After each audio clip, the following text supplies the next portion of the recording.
Guys,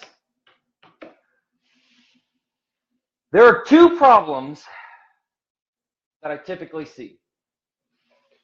You either don't have enough traffic or your shit's not converting. So today, I'm going to explain to you the top 10 reasons why your shit is not converting. I'm going to give a few more people some time to hop on here because the things that I'm going to drop are going to help some of y'all really transform the way that you are growing your audience, building your lists, selling shit, like whatever it is.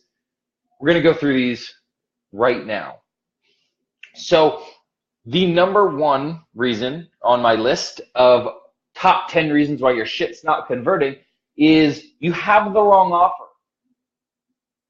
This blows my mind, but you would be shocked at the number of people that don't understand this. If your offer is not what they want or what they need, they're not going to convert ever. No matter how much money you spend, no matter how hard you push, your offer has to be the right offer.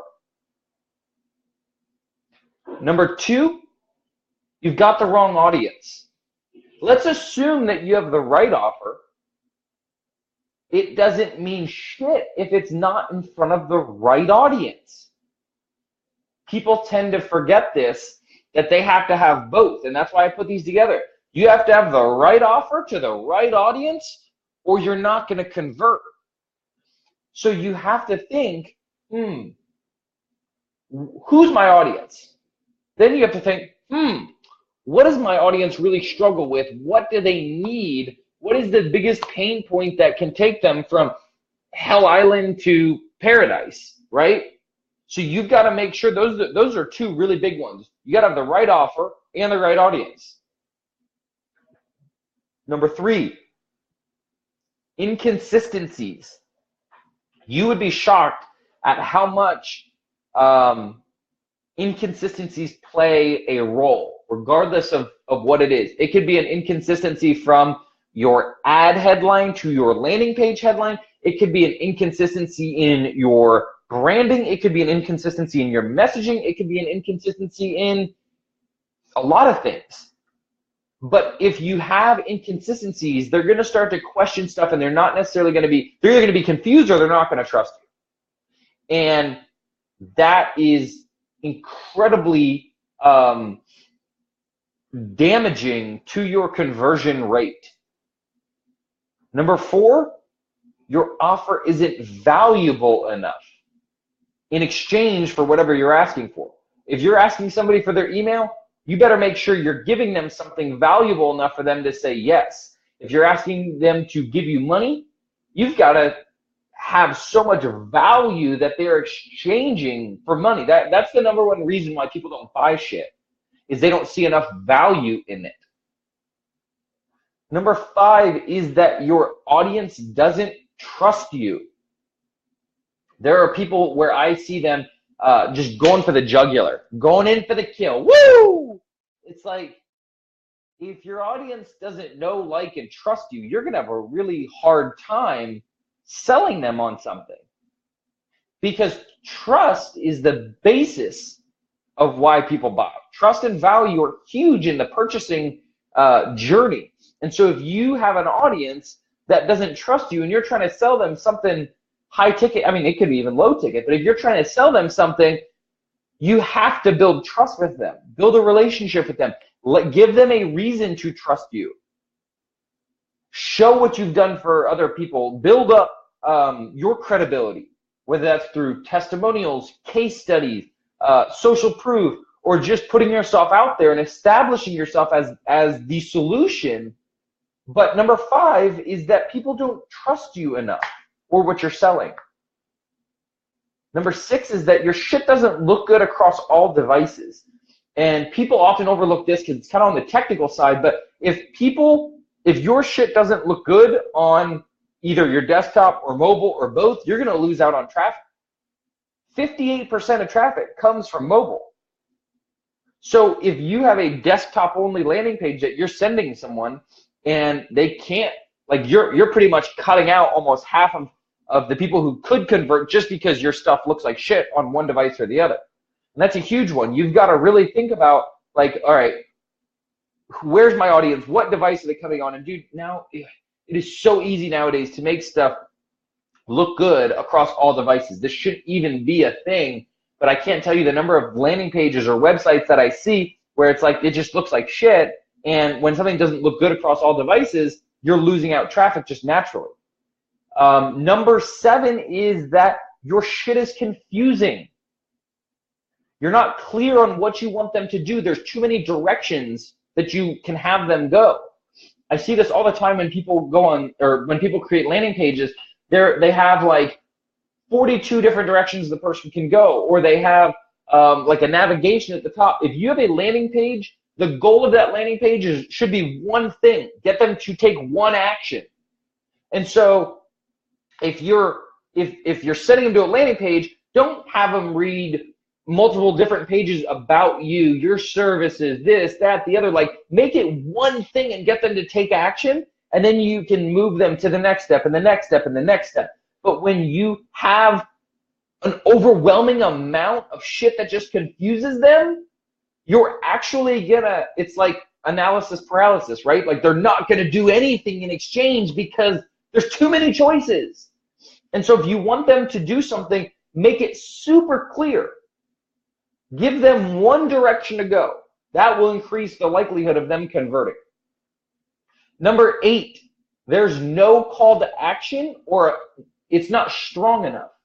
And a call to action could be almost virtually anything. A lot of times it's in the form of a button or a next step. Like, what are you calling them to do? What's the next logical step when somebody finds out about you, hears about you, lands on your landing page? Like, what are they going to do to take that next step?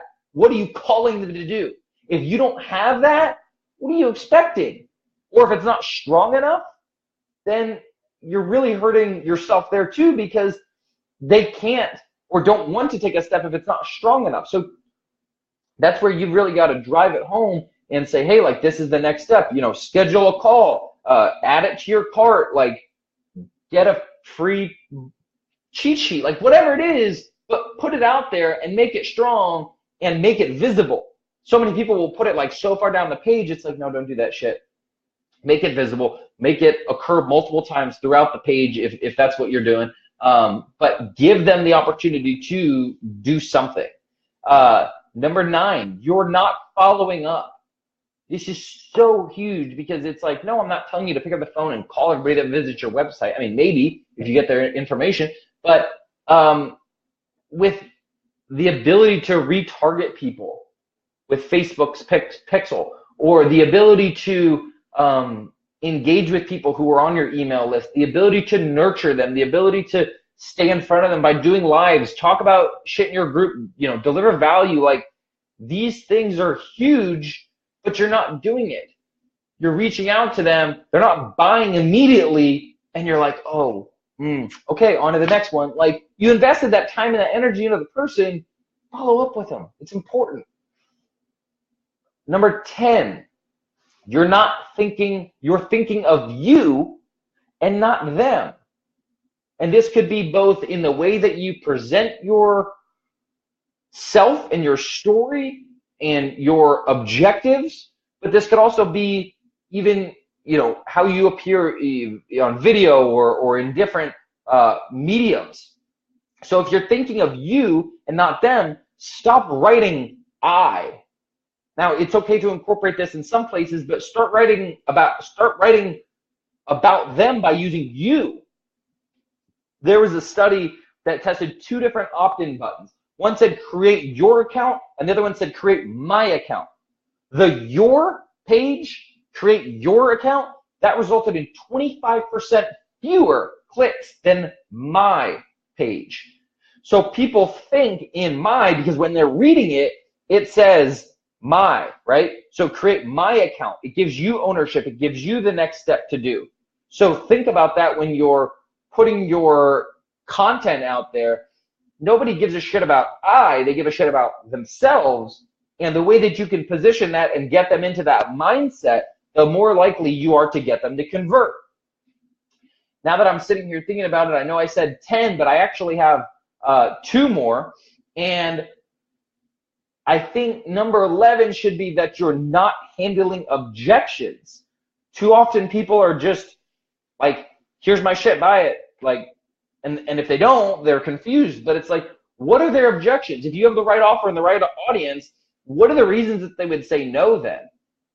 Handle those, talk about those, explain to them how to overcome those, explain to them how you can help them overcome them, explain to them the consequences of not taking action. Like, those things are all huge in the objection handling process that a lot of people really overlook. Number 12 is that you're asking for too much too fast.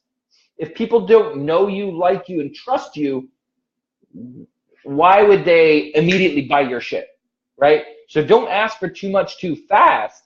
You can do other things to start to get them into your funnel and start to nurture them, start to build up that relationship, start to really deliver value for them so that they can move their way. If they're not ready today, they can move their way kind of deeper up your value ladder.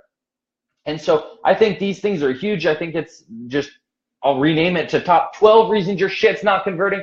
But I think if you implement a lot of these things, you'll really see some big changes that could impact the number of people that are converting, whether it's an e-commerce store, whether it's a service, whether it's a product, like whatever it is. These are huge, and a lot of people are not doing it right, or they're missing opportunities. If you like this video, please invite some people to the group and help give more entrepreneurs a positive network to join. Guys, I love doing these for you. Write in the comments if you have any questions. Never quit.